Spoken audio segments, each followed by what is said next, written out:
The Rockets called the Nets on Mikal Bridges. I'm told they discussed the concept around Jalen Green and multiple first-round picks. That deal was not accepted by the Brooklyn Nets. That didn't progress anywhere.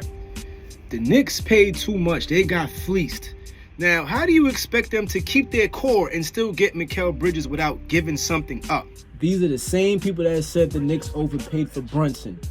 These are the same people that said they got fleeced for OG. Ended up being the best decision they made last season. These picks that they gave up are going to be late first-round picks. Not to say you can't get a good player in the late rounds. They did not give up their whole future. They have 5 first-round picks for the next 3 drafts, including tonight in 2024. They in next year they have 2 lottery-protected picks, 113 and 110. All right, and then they have a first-round pick in 26. So they didn't give up their future, and they're young.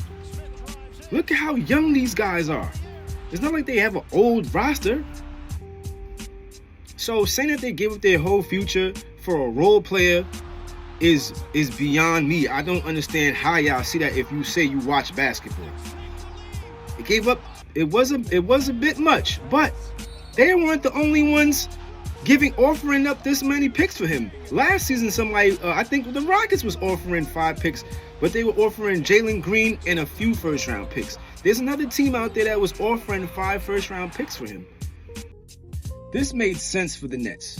Building around a third option, it doesn't make sense. Mikal Bridges is not a number 1 guy. He's a great player, 3-and-D. He's played, 400 and something games for the last couple of years, 82 games every season. It makes sense.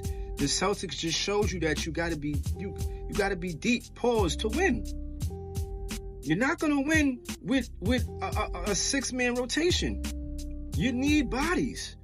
So this made sense. If they can somehow find a way to keep OG and Hartenstein and bring in a backup big like Drummond on a cheap contract, somebody could come in and rebound, get some good garbage buckets for them, they're perfectly fine. Everybody that's saying, oh, they should trade Julius Randle, they got to trade Randle to get who? Cat? Somebody that's inconsistent? If that's what makes sense to y'all, God bless. I don't want that. No, thank you. Julius Randle was playing way better once they traded RJ Barrett. They needed to get somebody that doesn't need the ball. OG and Mikal Bridges both don't need the ball. And Mikal Bridges is somebody that could give you a bucket at any point. But he don't need the ball to do it. He was the 3rd option in Phoenix, and they made it to the finals. This is what they need him to do. Come in, play some defense, hit some shots, and that's great. Now off the bench, you got DiVincenzo and Hart, one of the guys that grabbed the most rebounds. You got McBride. I still think they should keep Precious. I like him. I think he's a solid, aggressive player that they need. Yeah, you good. You're going to get rid of Julius Randle, somebody that was averaging 25 and 10 before he got hurt. The Knicks had a record of 14-2 at that point when they made the OG and Anunoby trade.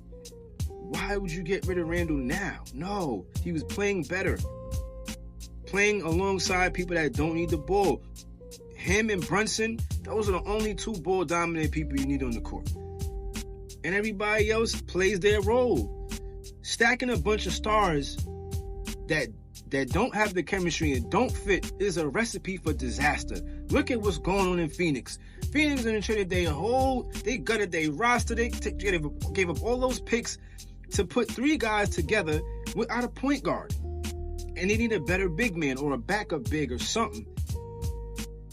I like Nurkic, he's all right, but they might need something else back off the bench. And now they saying that listen, Stephen A ain't always, nobody's always right, but who knows if Stephen A know what he's saying when he's saying that the Suns want to get rid of KD now.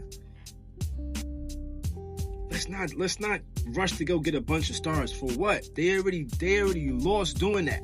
Again, when they thought LeBron was coming here, they got rid of Marbury, Nate Robinson, Jamal Crawford, Zach Randolph, David Lee. The team was balling at that time. They got rid of everybody. Oh, LeBron's coming.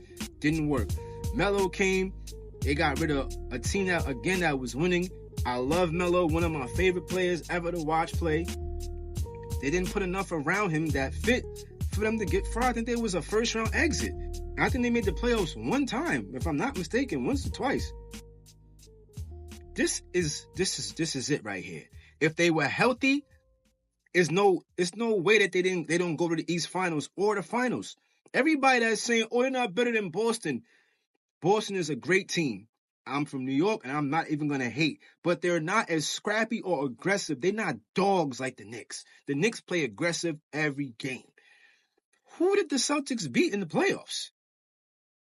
The Cavs, they were injured, and they're no Knicks. They beat the Pacers, though they were injured. Miami, right? They were injured. They had no Jimmy Butler. Get out of here. They had a cakewalk to the finals, and then they played a team that they were way overmatched. Luka and Kyrie was the only two players, and you could really say they only had Luka because Kyrie didn't play that well. You think he had one 30-point game, and their role players didn't really do much for them. Derek Lively helped out here and there, but it wasn't enough. This would have been a whole different series if they would have played Denver. You can't even debate me on that. They'd have played Denver, they would have had a much tougher time. Would they have won? Possibly. But it wouldn't have been easy like it was beating the Mavs.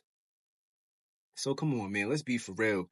This is a great thing for the Knicks. Like I said, if they can find a way to keep all of the pieces and afford OG and Hartenstein and bring in somebody else, a backup big, they straight. People forget that stretch when they beat the Nuggets by like 30-something points. They beat the Timberwolves. They beat the Celtics. They were winning games when they're healthy. Let's stop acting like you losing 5-6 of your rotation players is not going to affect you going deeper into the playoffs. Yo, listen, man. This is Off the Dribble. I'm Rocky Allen. Let me know what y'all think down in the comments. Yo, I'm out, y'all.